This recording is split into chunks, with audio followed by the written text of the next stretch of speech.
De Brazzaville à Dakar, c'est quitter le centre de l'Afrique pour rejoindre la partie occidentale du continent. Un mouvement qui concerne des milliers de Congolais qui ont atterri au Sénégal.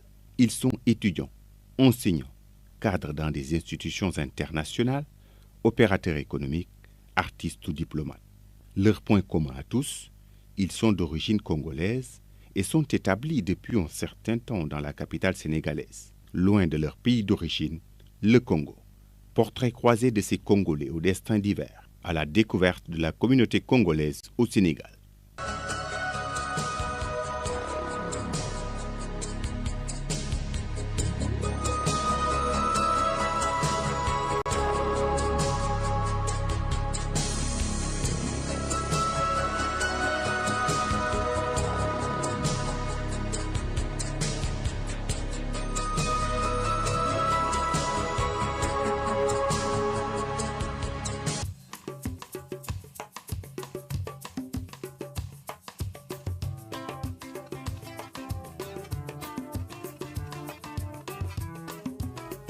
Au départ, ce sont les Sénégalais qui avaient le plus tendance à se rendre au Congo-Brazzaville.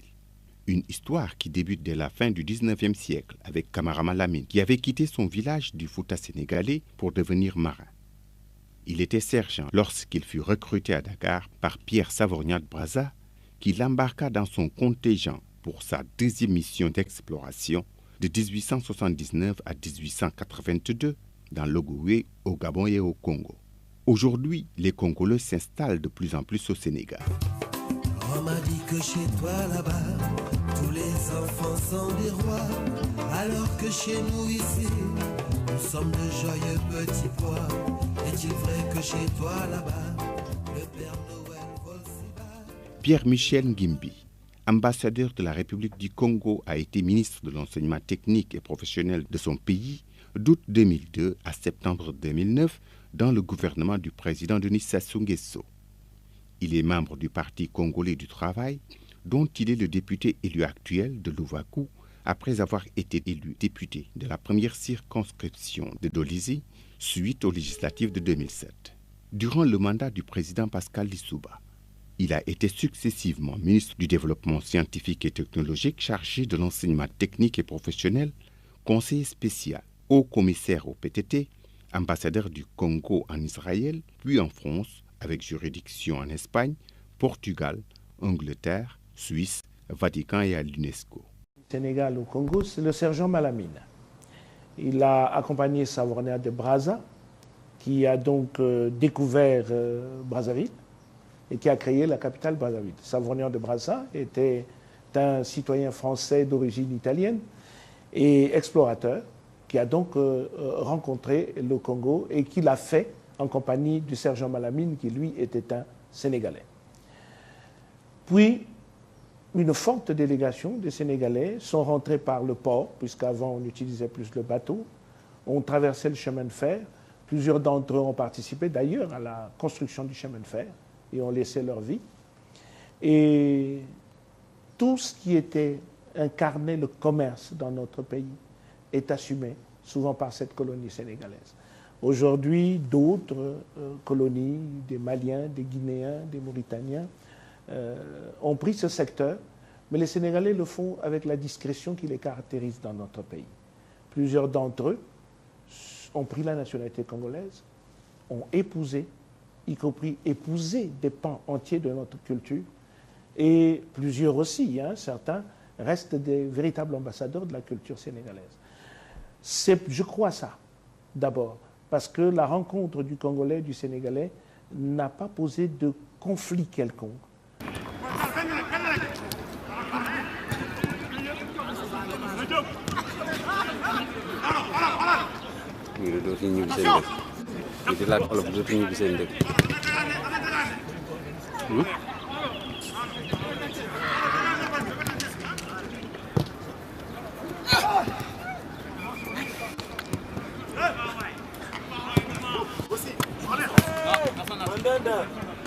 Je suis pas ton soleil là. Oh. Oui. Non mais les gars,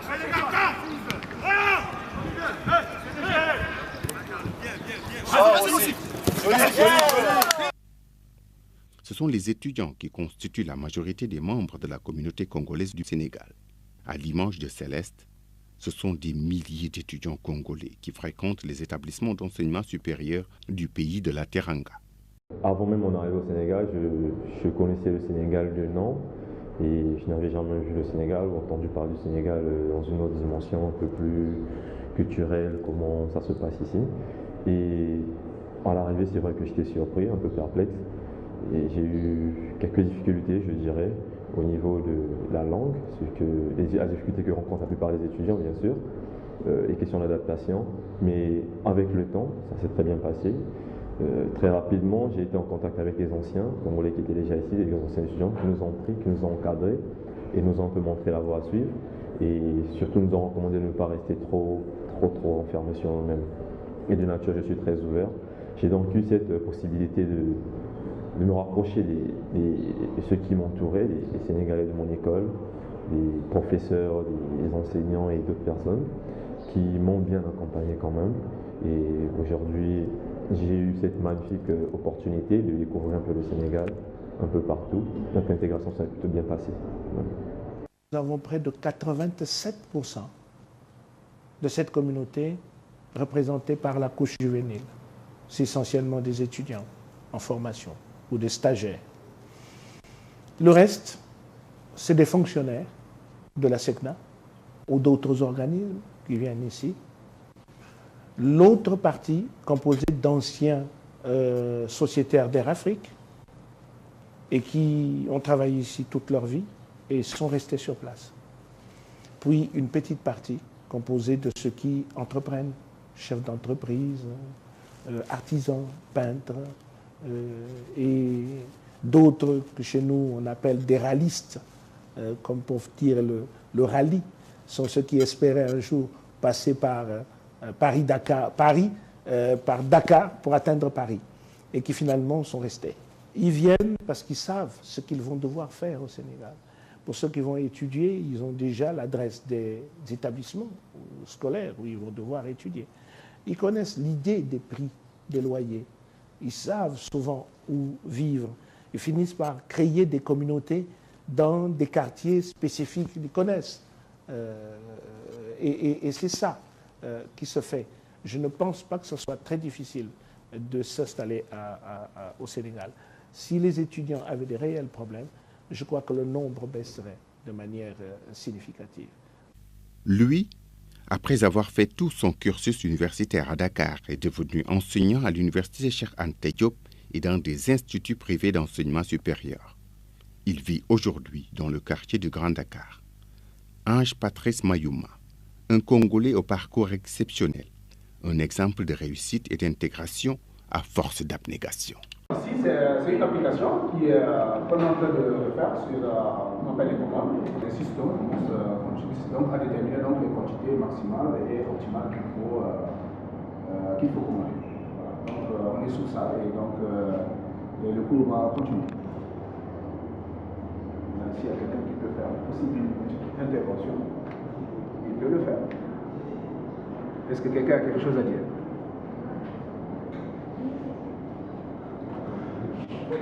Vous n'avez rien à dire. N'importe quoi concernant le cours ou bien je vois une intervention. En se présentant d'abord. On va prendre un garçon et une fille. C'est bon?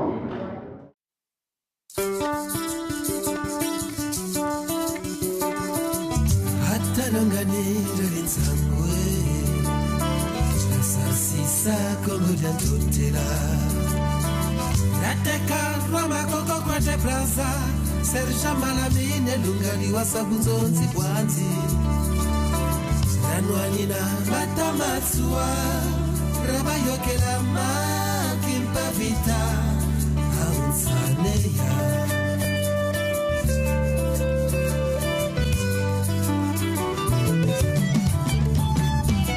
Hatalungani Rebe Bangwe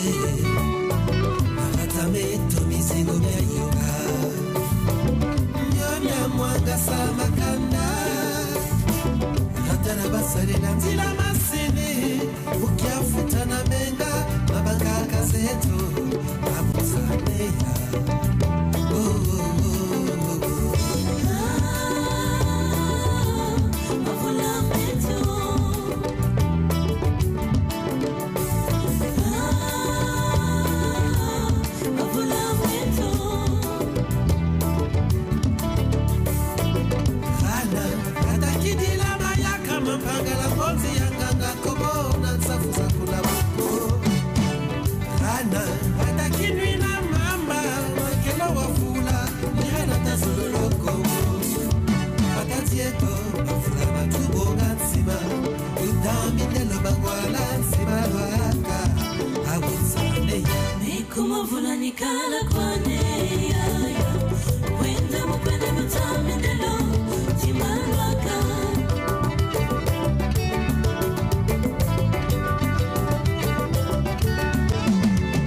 Alex Chitembo Foti, c'est un success story de l'aventure sénégalaise des Congolais de Brazzaville. Arrivé à Dakar comme jeune étudiant, il est aujourd'hui à la tête d'une dynamique entreprise spécialisée dans le web design, le génie logiciel, le web marketing et les réseaux. Alex Foti, c'est un étudiant congolais envoyé par le gouvernement congolais pour faire ses études au Sénégal. Et Alex Foti, c'est aujourd'hui un chef d'entreprise à la tête d'une entreprise qu'il a créée qui s'appelle Toponitech. Alex Foti, c'est aussi le président de la diaspora, en fait pas de la diaspora dans la globalité, mais plutôt de tous les informaticiens de la diaspora congolaise au niveau de l'Afrique de l'Ouest. Donc, je suis africain, de nationalité congolaise, qui entreprend au Sénégal. La plateforme Girafe, un outil de gestion des affaires consulaires au niveau de l'ambassade du Congo au Sénégal. Une réalisation qui porte l'empreinte d'Alex Foti et de son équipe d'informaticiens. Qui nous permet de pouvoir générer les activités, les statistiques autour des demandes d'actes consulaires et aussi au niveau des visas. Donc un logiciel, on implique, on peut savoir combien de demandes de visa qu'on a effectuées, quelles sont les nationalités des personnes demandeurs de visa. Et ça peut aussi nous donner par mois les statistiques des demandes d'actes consulaires, leur nature, et également connaître le nombre de ressortissants, ainsi que leur typologie, par exemple le nombre d'étudiants, les nombres de commerçants, les nombres de professionnels. Code, c'est un collectif qui permet aux informaticiens de s'épanouir dans leur domaine et ainsi d'encadrer aussi les nouveaux jeunes, c'est-à-dire les jeunes informaticiens, les étudiants, justement dans les outils informatiques. Donc, le CICODE, en un mot, ça comble le trou de l'ancienne association qui existait, qui était l'association des Congolais, des informaticiens congolais au Sénégal. Donc, le but du CICODE, c'était justement, et c'est un peu d'élargir cette philosophie qui était déjà mise en place. Donc, le CICODE était là pour encadrer les jeunes. Et là, à travers le CICODE, il a développé des partenariats avec des entreprises comme Toponitech, qui est une entreprise qui, tout récemment, il y a eu 3 jeunes étudiants congolais qui ont eu des stations, autant pour moi, des attestations et des stages au niveau du Toponitech. Et actuellement, toujours avec le partenaire avec Toponitech, dans une semaine, le CICODE, en partenariat avec Toponitech, va lancer une formation en langage HTML5 et CSS3. Et là, ce sont les jeunes Congolais, les informaticiens congolais qui vont en bénéficier de ça. Ce matériel qu'on a mis à notre disposition nous a permis aujourd'hui d'exercer notre travail avec beaucoup de courage parce que le matériel est neuf et cela nous facilite l'obtention des documents par les étudiants. Avant tout, c'était fait manuellement, mais aujourd'hui, je crois qu'en moins de 24 heures, les usagers peuvent obtenir leurs documents parce que cela se fait, soit ils viennent physiquement ici, sur place, ils réclament si on peut leur donner les documents et comme le système est mis en place, donc on peut télécharger et puis sortir les documents et signer. Déjà pour les cartes consulaires, tout est déjà signé, la signature est dedans, on vérifie seulement les données et on tire la carte en un rien de temps. En 24 heures, la personne a la pièce qu'il a demandée. Je félicite le peuple sénégalais. Je félicite la jeunesse sénégalaise. J'apprécie la culture sénégalaise. J'apprécie le fait d'être pacifiste, ouvert aux autres cultures. J'apprécie la liberté d'expression. J'apprécie le fait que les jeunes soient très actifs, entreprenants. Ce que je pourrais dire, c'est de continuer dans cette lancée. De continuer dans cette lancée. Mine de rien, ceci prouve qu'il est possible, avec une jeunesse dynamique, de développer un pays.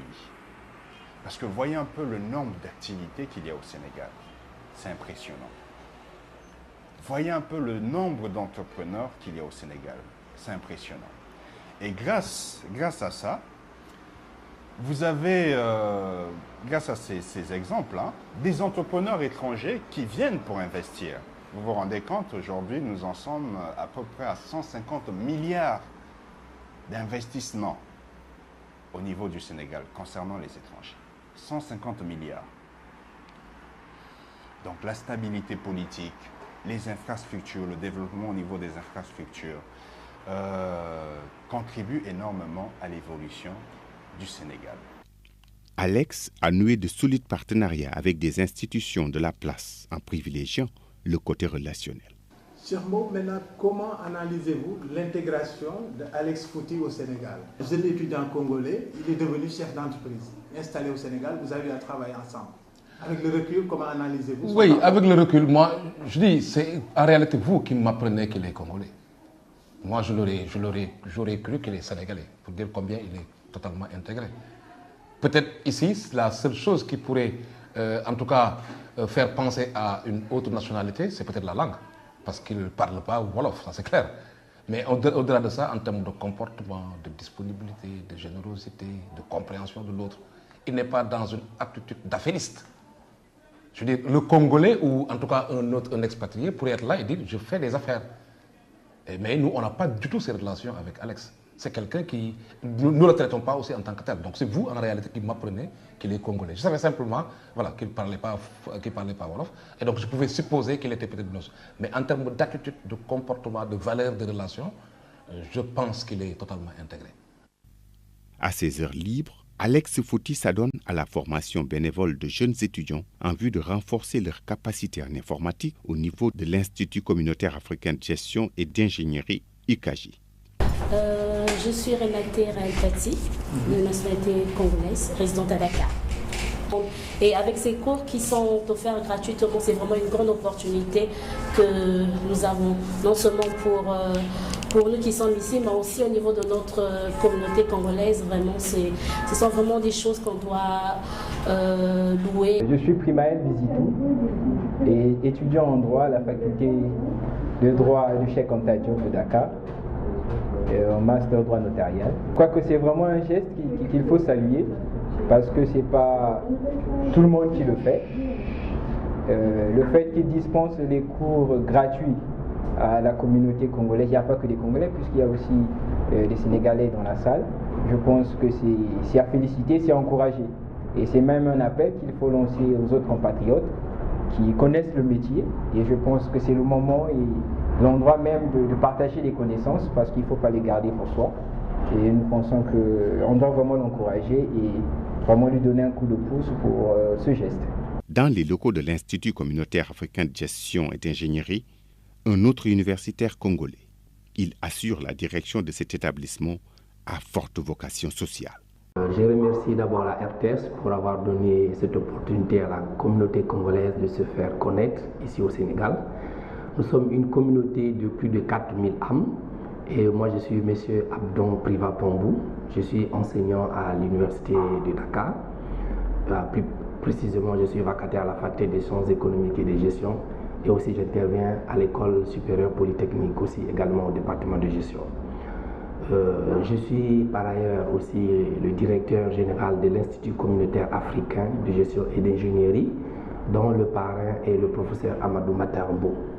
C'est un institut que nous avons créé dans le cadre d'une ONG qui s'appelle CACSUP, qui est également aussi née au Congo, pour pouvoir soutenir les étudiants qui viennent de milieux défavorisés. Car vous savez que, surtout lorsqu'on regarde au niveau de l'université, il y a beaucoup d'étudiants qui veulent suivre la formation ou se faire former à l'université. Mais malheureusement, beaucoup viennent des milieux reculés et qui n'ont pas des parents qui ont les reins de pouvoir les supporter. Et quand ils cartouchent à l'université, ils ont besoin parfois de continuer dans une formation professionnelle. Et nombreux d'entre eux n'ont pas les moyens.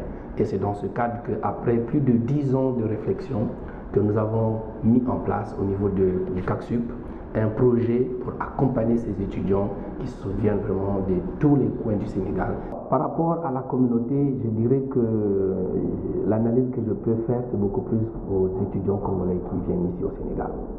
Parce que j'avoue que nous, quand nous étions arrivés au Sénégal, nous étions bien vus par la communauté, disons par les Sénégalais qui nous ont accueillis, et nous faisions preuve disons de maturité, mais aussi d'intégration, et nous étions, je peux dire, des véritables ambassadeurs de notre pays. Et aujourd'hui, nous avons l'impression que les étudiants congolais qui arrivent ici n'ont plus la même motivation comme nous, qui nous a permis de pouvoir mener nos études jusqu'à bon terme et aujourd'hui de pouvoir occuper des postes de responsabilité au Sénégal. Et c'est pourquoi j'aimerais lancer un appel à ces étudiants congolais. Parce que les dirigeants du Congo de demain, ce sont eux. Le Sénégal nous offre des opportunités pour pouvoir nous former nos cadres. Et c'est dans ce cadre-là aussi que IKG aussi veut contribuer pour pouvoir former les cadres africains et particulièrement les cadres congolais. Nous les invitons à ce que leur séjour au Sénégal ne soit pas comme du tourisme, mais qu'ils soient conscients du fait qu'ils ont laissé leurs parents à plus de 6000 km pour venir au Sénégal pour pouvoir étudier.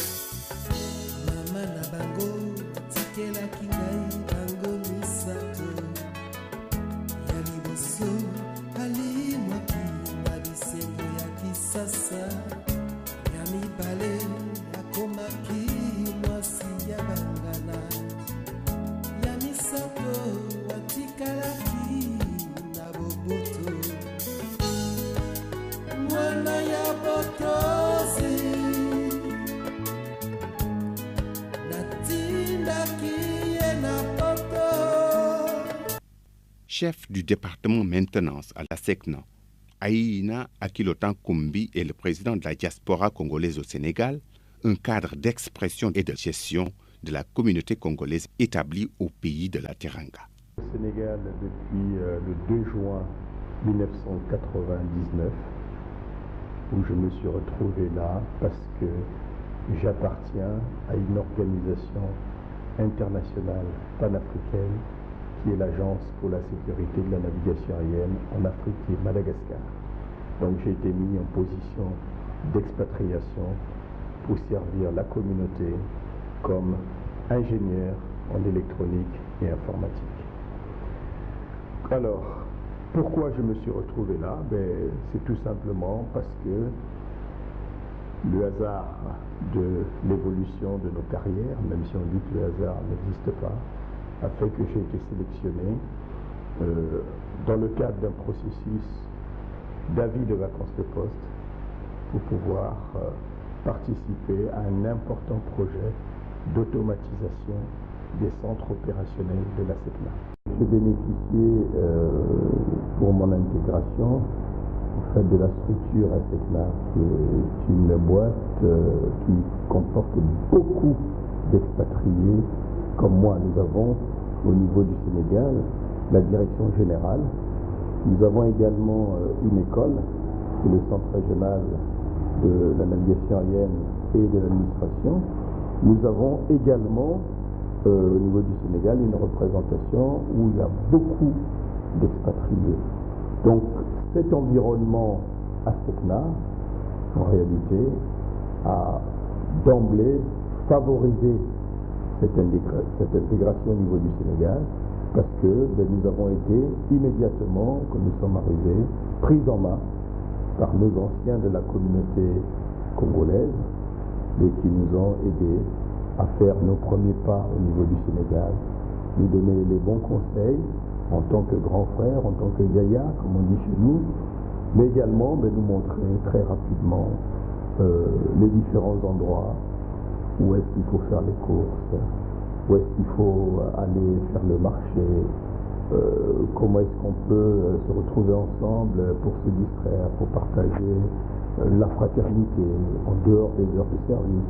À côté de ça aussi, d'autres collègues, y compris sénégalais, que nous avons connus à l'école, que nous avons également connus lors des différentes missions qu'effectuaient les gens de la direction générale chez nous. Pour rappel, quand j'ai été affecté au Sénégal, j'étais chef de bureau infrastructure radioélectrique à l'aéroport de Pointe-Noire, ma ville natale. Donc nous recevions déjà à l'époque des experts de la direction générale qui venaient en mission. Donc c'est cet environnement-là qui nous a permis très rapidement de nous intégrer.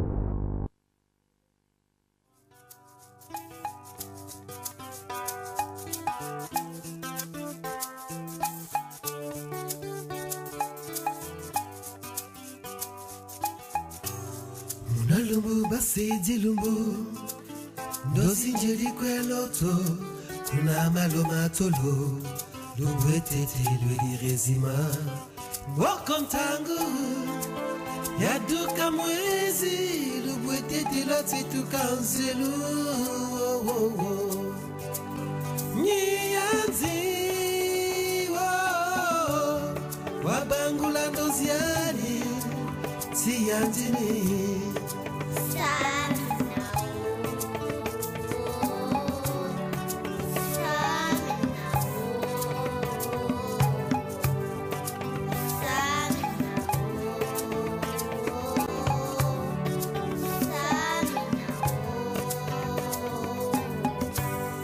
Zilayanda yasuka Nirana hata Pambuta batangana Mwana wake tonsanga kana Wizile mesati ya kazi kuchako Wizina misa mwine wa nuzolo Lwa butata Samina ho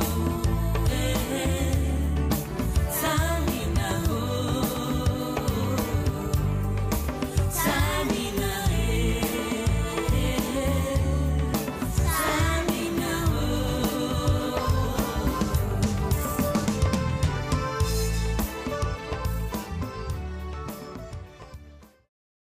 Samba Olivier est un artiste plasticien congolais établi au Sénégal où il vit pleinement sa passion des cimaises avec des expositions et tournées dans la sous-région. À Dakar, précisément, ça me fait 3e mois que je suis à Dakar.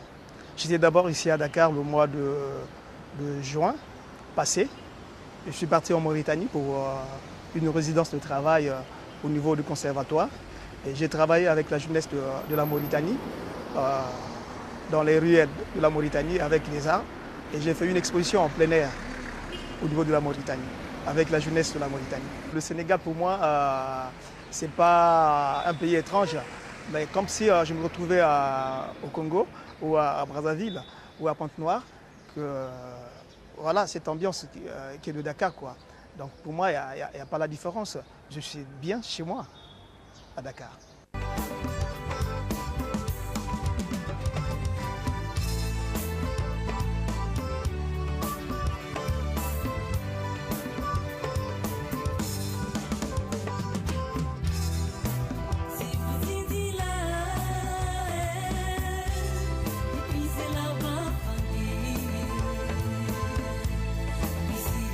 Samina, tu na tu no, na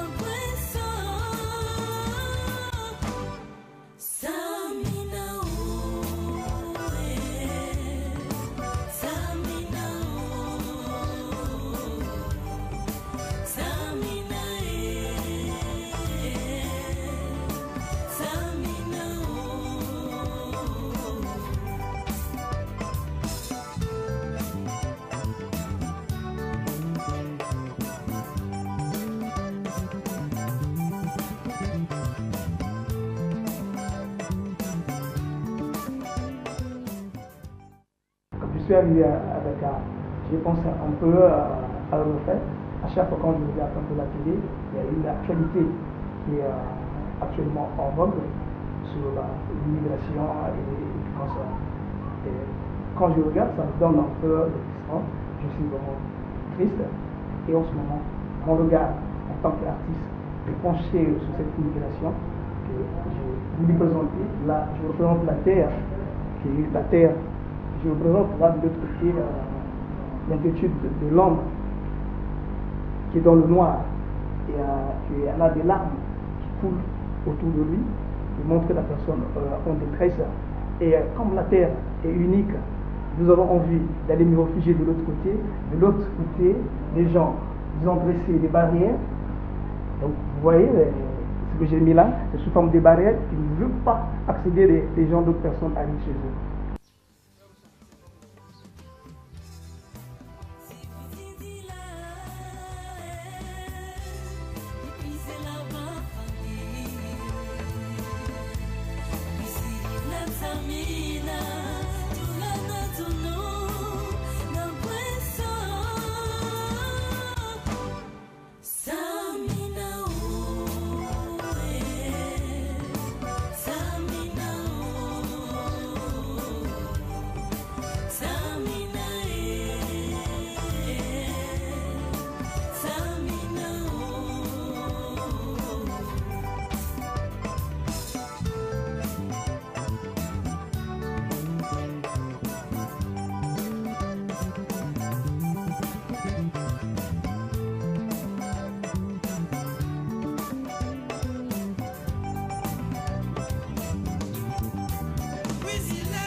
La musique sénégalaise, ce que j'ai retenu, hein, c'est le malade qui me fait marquer. Et la danse, actuellement, quand on parle, je ne sais pas ce qu'on fait là et maudit. Bon, pour le repas sénégalais, j'ai mangé le tchèp dien, à chaque fois qui est devenu mon plat préféré actuellement au niveau de Dakar. Olivier, merci. Merci. Difficile de parler de la culture congolaise sans aborder le phénomène de la sape. Tout un savoir-faire, une science pour ses adeptes inconditionnels de la mode. C'est ça la vraie sape.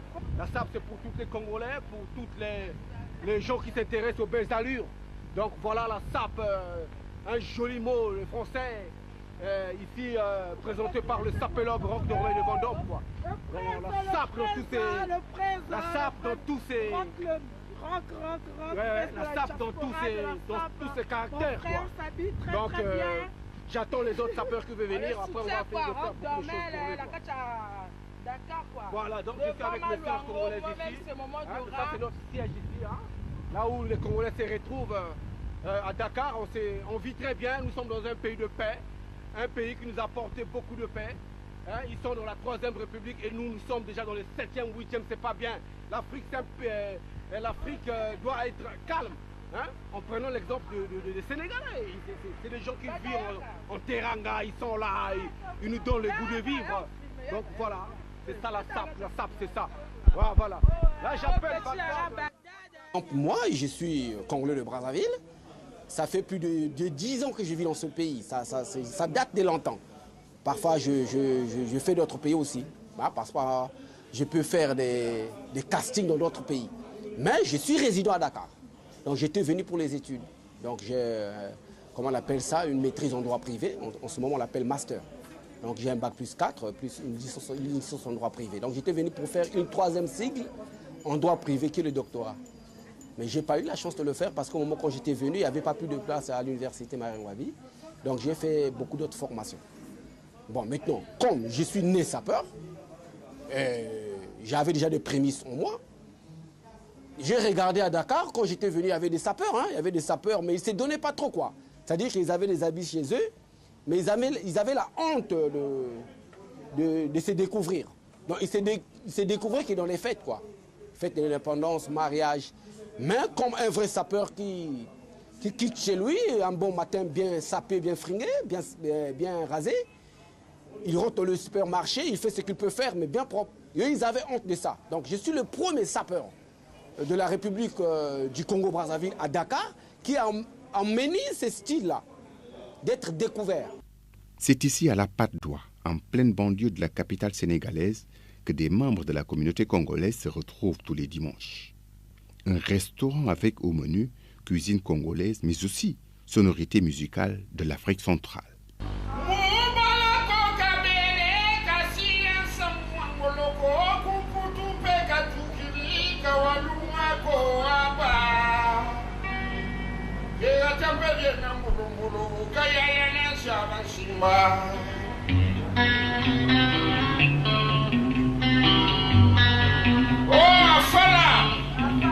Sakina Mwinda, Monakoma Mosika, Mosalike, Elena Lobaki Kaka Kenome, Wana Bumsi Yalubile, Yakuku Wana Mambu Mukamu Tibu Manu, Tumon Chesa, et à Pisile Moulikou, comme pour ce Moulikou.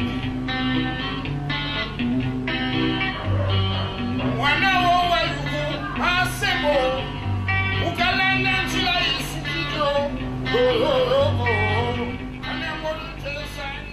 Au restaurant La Congolaise, donc je suis un artiste musicien congolais qui représente un gros artiste. Je suis le successeur d'un gros artiste du Congo-Brazzaville, Rafa Bunzeki, et paix à son âme. Donc là, je suis présent à Dakar. J'ai fait beaucoup de pays. Normalement, je suis venu pour le service. Donc là, je suis là. Et aujourd'hui, on m'a invité de venir assister dans le restaurant congolais. Donc c'est pour cela que je suis là.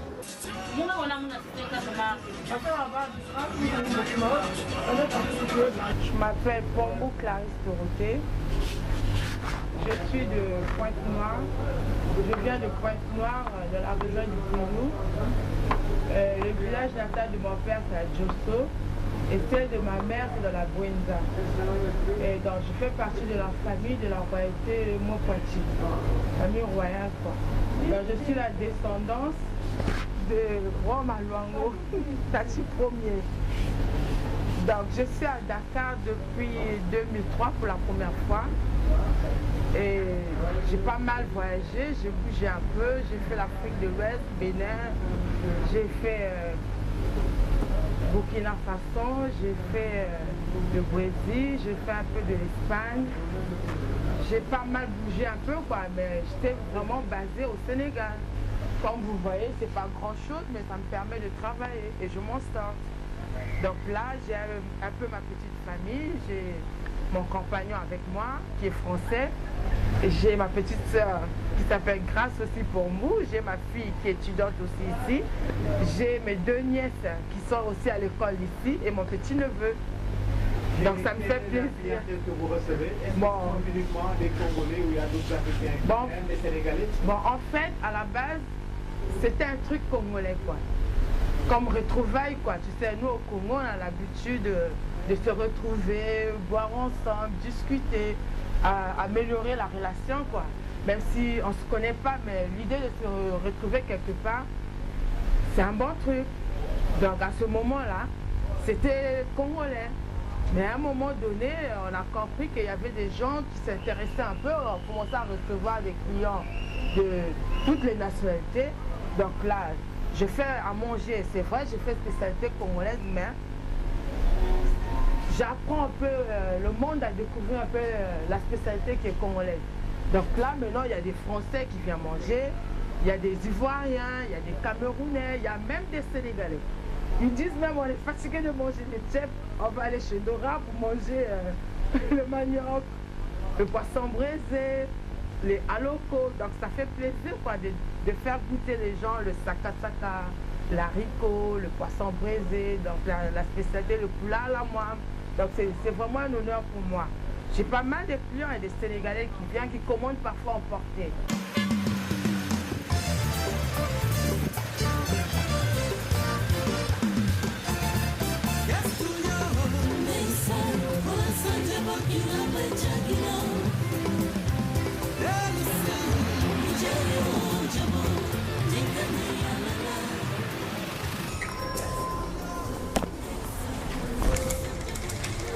Bonjour, bienvenue à Zuculture.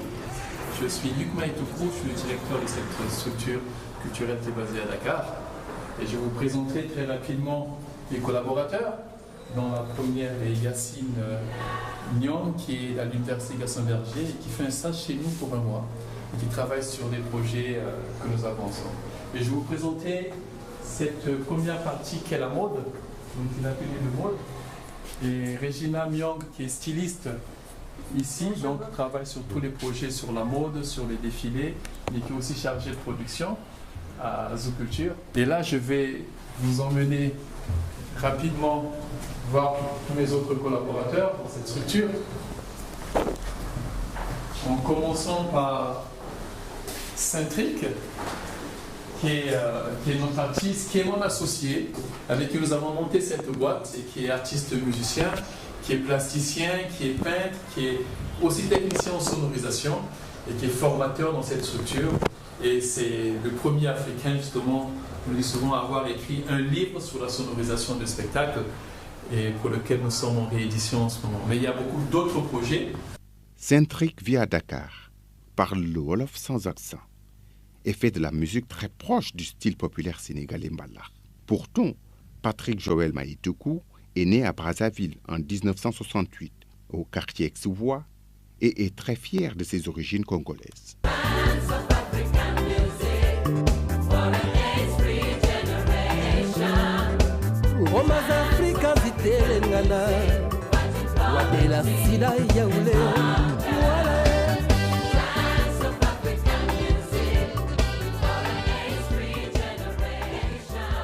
La première langue africaine parlée par Patrick a été le Wolof, pour avoir passé une partie de son enfance à Dakar, où son père a travaillé pendant 10 ans. En 1983, à la mort de son père, la famille rentre à Brazzaville et le jeune Patrick participe alors à plusieurs formations musicales tout en diversifiant ses activités artistiques.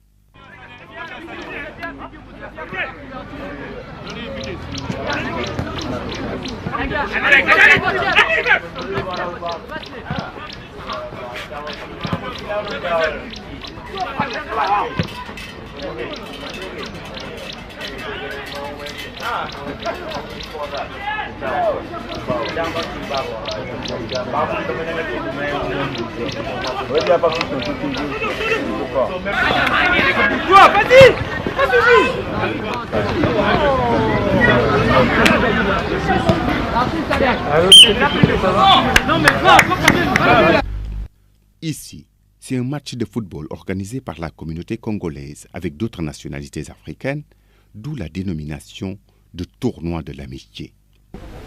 Je suis congolais résident au Sénégal, ça fait plus de 20 ans. J'ai fait mes études ici au collège, au lycée, et j'ai eu mon bac, d'accord. Néanmoins, je suis aussi un ancien capitaine de l'équipe du Congo, les Diables Rouges de Dakar. Et suite à cela, justement, je me suis permis de pouvoir organiser un tournoi que nous appelons aujourd'hui le tournoi de l'amitié. Donc c'est un tournoi qui regroupe en majorité tous les Congolais vivant au Sénégal et aussi bien entendu certaines nations telles que le Gabon, le Cap-Vert et bien entendu d'autres nations que nous avons invitées. Et cette année, nous avons eu à avoir l'équipe du Cap-Vert, Toubaroès Azul de Dakar. Nous avons eu le FC Wango de Liberté 6, qui est une équipe gabonaise. Et je tiens à préciser que dans ces équipes, il y a des Sénégalais qui évoluent puisque la majorité des équipes ont le droit de pouvoir engager 5 étrangers.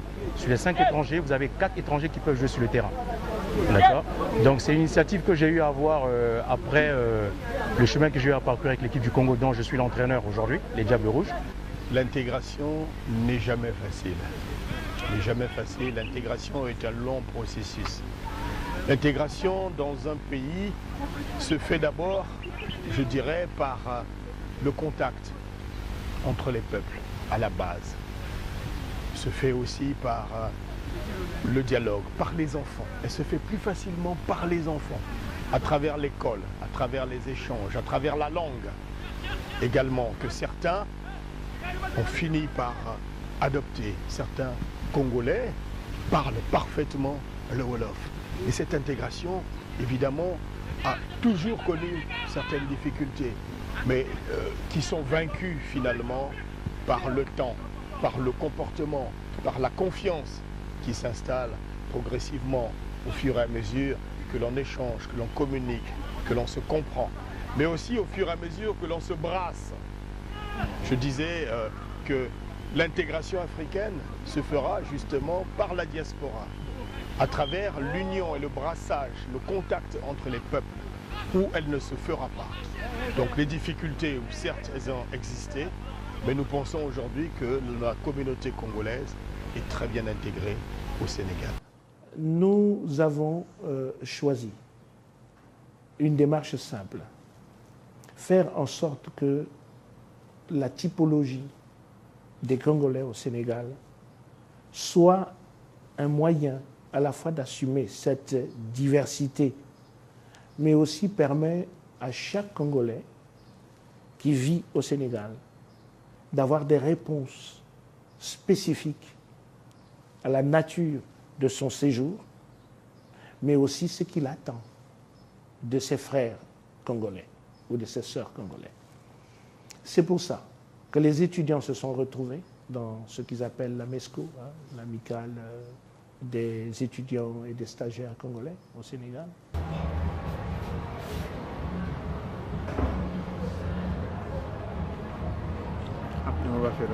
On n'en trouve pas.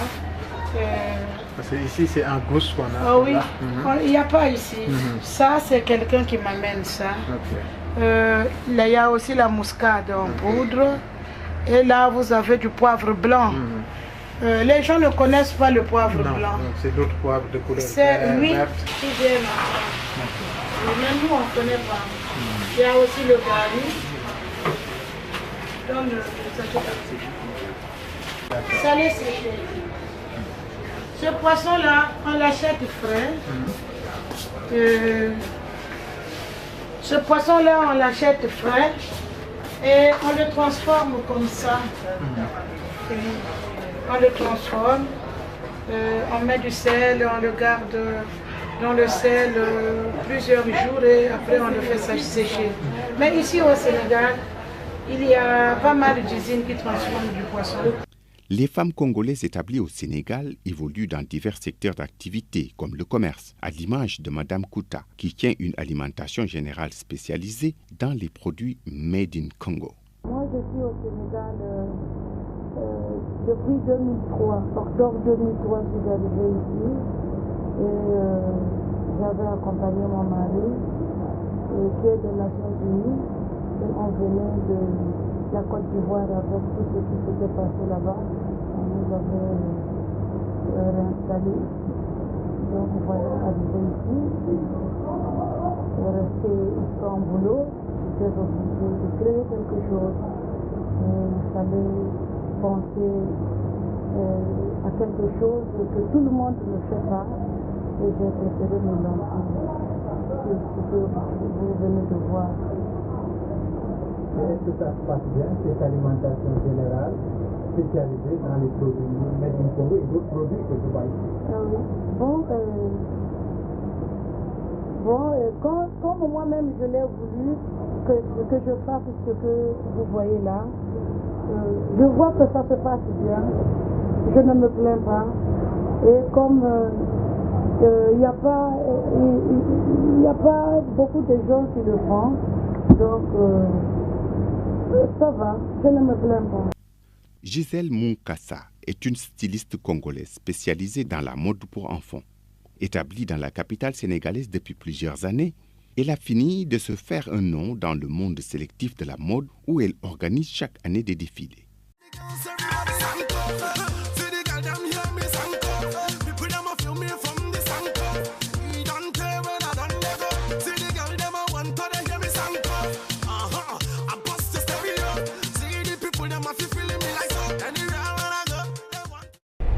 Au Sénégal depuis le 13 décembre 1993, donc ça fait plus de 20 ans que je suis là. Et puis j'exerce le métier de styliste couturière depuis, ça fait 20 ans quand même.